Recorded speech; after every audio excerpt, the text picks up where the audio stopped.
Oh, how about this? College freshman Scott Damerow, Larry, set a new world record by using his head to bust 142 eggs, and he now officially holds a place in the Guinness Book of fucking retards.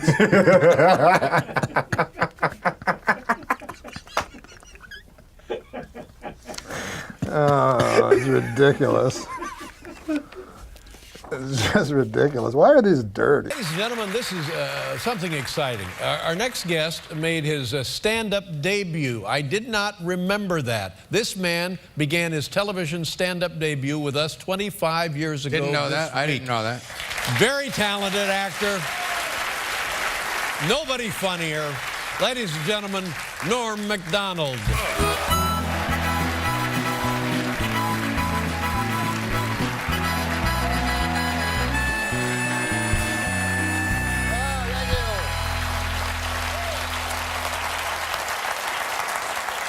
Thanks, guys. Listen, I don't want to brag or anything, but me and Oprah are making the same money tonight. But the show has loosened up considerably. I noticed I was watching Oprah and Dave talking about weed and booze. I don't do either of those. The hardest drug I ever did, LSD. And I remember I was a kid, I was like 16, and I remember they warned me, they said, hey, you gotta be careful with that LSD on account of you can get a flashback. 10 years can go by, 20 years, 30 years, and a flashback will happen. So I thought, hey, that seems like a good deal. You know, you tell me I buy a drug for $5, I eat it, I get high, and then 20 years later I get high again?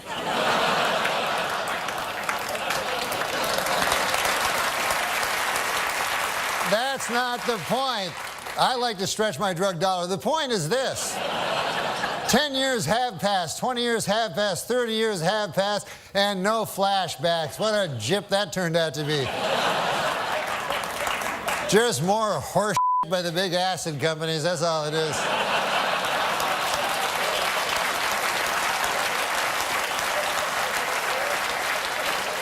But I can't believe it's been a quarter century since I made my television debut. It was all different back then. You know, it was back then, I remember if you wanted to take a picture, you would use a camera,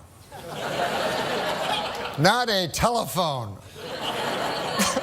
As a matter of fact, if you used a telephone, people would look at you odd. You know, like, just stay still like that. What about in the old days when they took pictures of you way back, you know, where they pulled that thing and exploded and stuff? I got a picture of my great-grandfather. The thing took 6 hours to take your picture, and it was a picture of my great-grandfather, one. They only had, every guy had one picture back then. And it's just him like...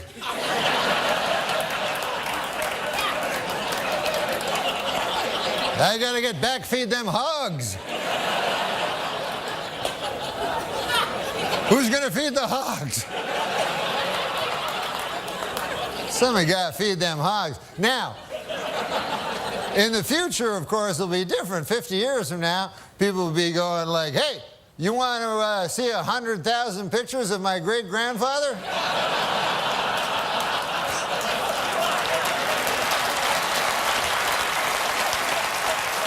I got him right here, plus everything he did every day of his life.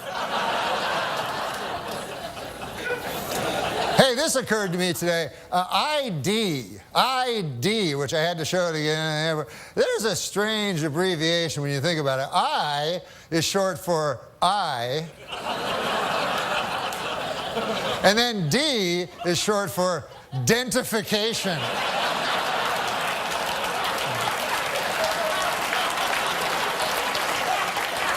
They could have split that one up a little better, you know? But I watch the TV, I watch the news, make you afraid, the news, you know? Put all these stories on, Iraq, Iran, North Korea, you know, try to scare you, you know? But does it ever really scare you? Like, you ever wake up in the middle of the night, North Korea! That little tiny country across the ocean. I wonder if they'll get me.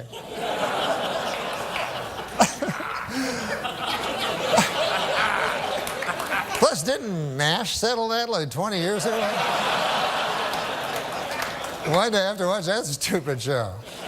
There is one country that worries me, though. Not Iraq, not Iran, not North Korea. The only country that really worries me is the country of Germany. I don't know if you guys are history buffs or not, but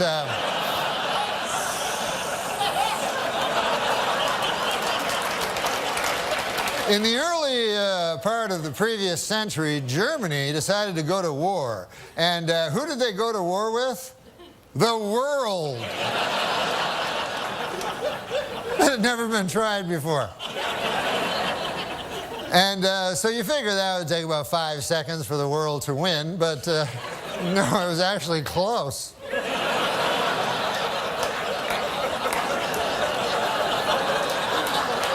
Then about 30 years pass, and Germany decides again to go to war, and again it chooses as its enemy the world.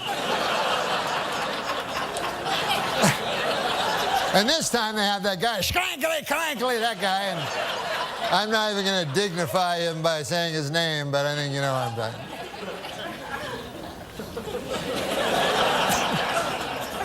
But you'd think at that point the world will go, listen, Germany, here's the deal. You don't get to be a country no more on account of you keep attacking the world. Hey, for the 9th consecutive year, Nick, JetBlue Airlines ranked first for satisfaction among all North American airlines. But you know what ranked least in satisfaction? 9/11 Airlines.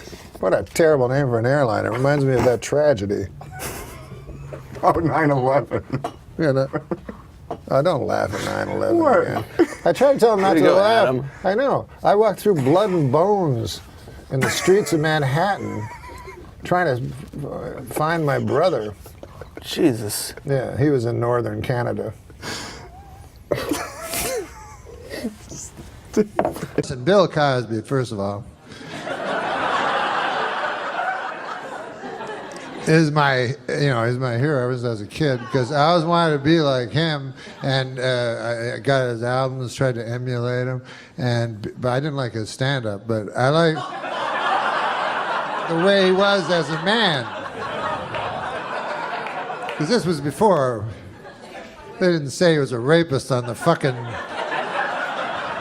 liner notes of the albums, you know. As my buddy said, he said, the worst part about Cosby was he was a hypocrite. And I said, I don't think that was the worst part.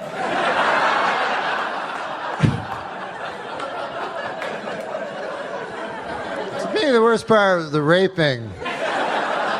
Way up high. And then the second would be the drugging. And then the third would be the scheming. But anyways, hypocrisy would be way fucking down the line, you know, like on the 4th page or some shit. Like, I'm no expert, but I think probably most rapists are hypocrites. You know what I mean? You know, I meet a lot of guys who go, I like to rape, I don't give a fuck. I know it's not a politically correct thing to say, but I like raping. Go, goddamn, at least he's not a hypocrite. That's the worst. That's the worst part of it. But he, imagine you're a girl. Some of you will be easier. No, imagine you're a girl, you're in a gift shop in Vegas or some shit, go, I'm going to buy this snow globe for it's the most famous guy ever, Cosby, you know, Cosby's there, and he's like, you want to go to my room? It's the biggest room ever. And so you go, yeah, of course I want to go to your room. Biggest star ever, biggest room ever, what the fuck? You don't even have to be a girl, you fucking go. And then you go up and then you're like, fuck, look at this. I've never seen, and he's like, you want a glass of water? You go, yes, that would be nice. And then you go, why is it purple? Why is it fizzing? Like in a monster movie, just drink it. It's famous people water. And I drink, and everything goes fucking crazy and shit. And they come out of it, they're like, what the fuck? I was just in the gift shop. What's that? Cosby cock? I can swear that's a Cosby cock. That's impossible. A Cosby cock? Why would there be a Cosby cock in my face? Wait a second, I remember. I'll call for help. Hypocrisy! A man committed hypocrisy on me in room 10304-204. There's too many numbers in the hotel room. In my opinion, if you're going to fight the war on terror, a good place to start would be this nation's haunted houses. I've never asked you this before, and we've been good friends for many years. Okay, I made that up. But No. We haven't? no, we're friends. We're good friends. But I don't know what your... Macdonald, is that Irish? Is that Scottish? What's your ethnic background? My ethnic background is Polish. Are you really Polish? Wow. Polish people, I didn't yeah. realize that. Yeah. Macdonald, you don't... Well, my parents changed their names. They Right. had to because of the constant ribbing they'd get for being Polish, you know. Mm-hmm. And so they changed their name to Macdonald. But, you know, it's one of the things that you can, you know, I mean, I get a little upset about it, you know, because, you know, All the Polish jokes and yeah, stuff. you can't make jokes about other people, but for some reason you make jokes about Polish people, you know. Right. I don't like it. Right. You shouldn't. That sounds bad, yeah. I mean, I had an experience, you know. I go in and I order a Polish sausage, you know, from this guy, you know. And so the guy says to me, you must be Polish. And I said, come on, man. I mean, come on. Think about it, what you're saying. You know, I'm trying to knock some sense into this fellow's head, maybe give him a wider world view, you know. Sure, yeah. I said, you think because I order a Polish sausage, I'm Polish. I said, what if somebody came in here and ordered French toast? Would you think he was French, you know? Right. I mean, what if somebody came in here and ordered a Belgian waffle? Would you consider that guy a Belgian? You know? I mean, if a guy came in and ordered a German bratwurst, would you consider that fellow to be a German fella? Right. I said, what if a guy came in and ordered German potato salad? I suppose you'd think he was German too. Yeah? Yeah. You know, what if a guy... Wow, you talked to this guy for a while. I'm telling you, man. With racist, you have to get through You have to them. really get it into their head. Right. I said, if a guy came in and he ordered a Cuban hamburger, are you going to assume he's a Cuban? Right. I said, I think it is absolutely ridiculous that just because I come in here, I order a Polish sausage, why would you jump to the fact that I'm Polish? Right. And the guy says to me, well, first of all, it's a hardware store.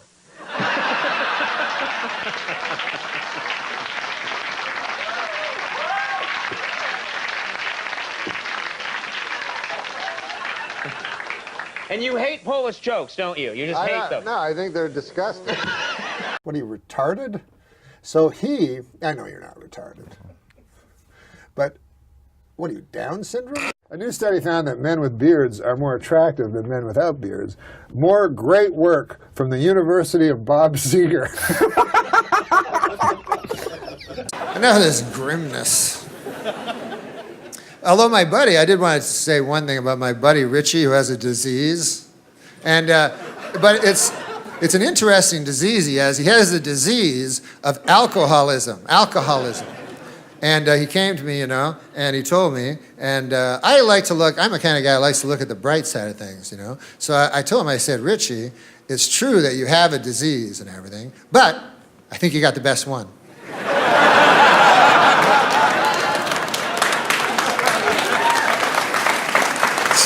It's the only disease where you get to drink booze all the time. I haven't looked at every medical journal, but I believe it's the only disease where you can constantly drink booze.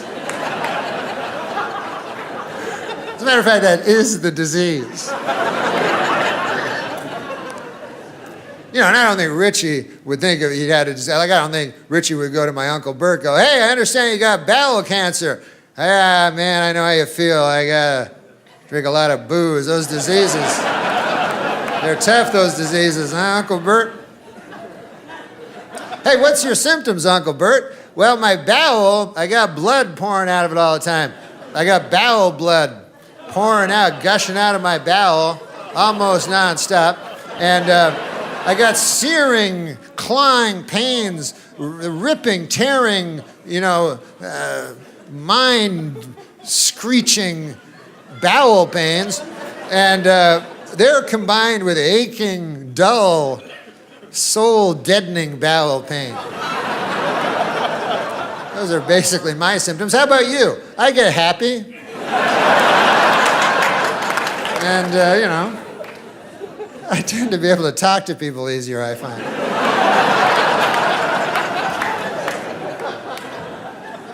Sometimes I will meet a lady at a bar, got the same disease as I do, and I'll fuck her.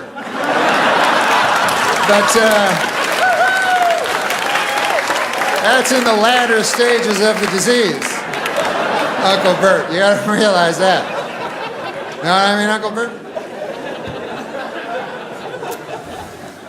But no, but listen, man, I don't minimize what he does though, because he admits that he's an alcoholic and that he's weaker than a bottle, and that ain't easy to do. I couldn't do any of that shit. I'm too proud, you know what I mean? I got too much pride, you know, like they say in the scriptures, pride goeth before the fall, you know, and he can somehow, you know, it's a very beautiful thing he does. He goes to Alcoholics Anonymous and he says right in front of them, he says, you know, he goes in front of a whole room full of people and he says, I am an alcoholic, you know, which I know does not sound that anonymous.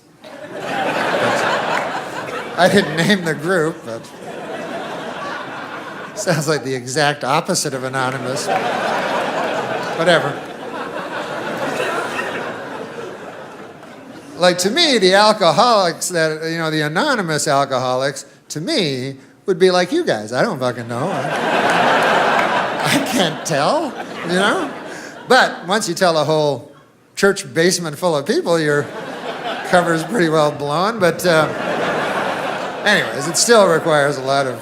The only thing they seem to be anonymous about, from the way I can gather it, is they won't tell you their last names. Anything else goes, you know? But not the last name. No, no. Sometimes they'll say the first, like they'll go, I am Richie and I am an alcoholic, or the first initial. They'll say, my name is Richie K and I am an alcoholic. Then anything goes. They're like, one time I remember I was under the influence of the demon rum and by God, I started punching my newborn in the face.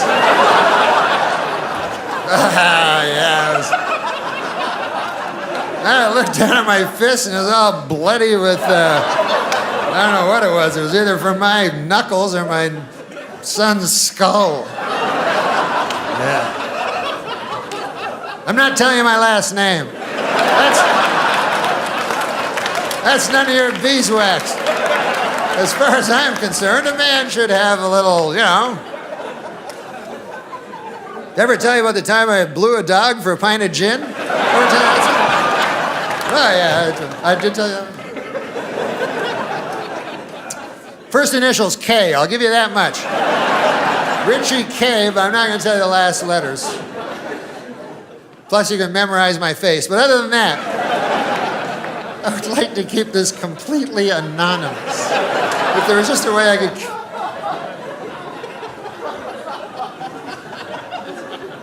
And what better way to keep a secret, when you think about it, than tell a room full of drunks? That's not going any place, you know? As soon as the guy has a relapse, hey, Richie blew a dog for a pint of gin. He told a whole bunch of us. I mean, I understand the dog had some gin. What are you going to do? Oh, yeah. Richie K. You know Richie K?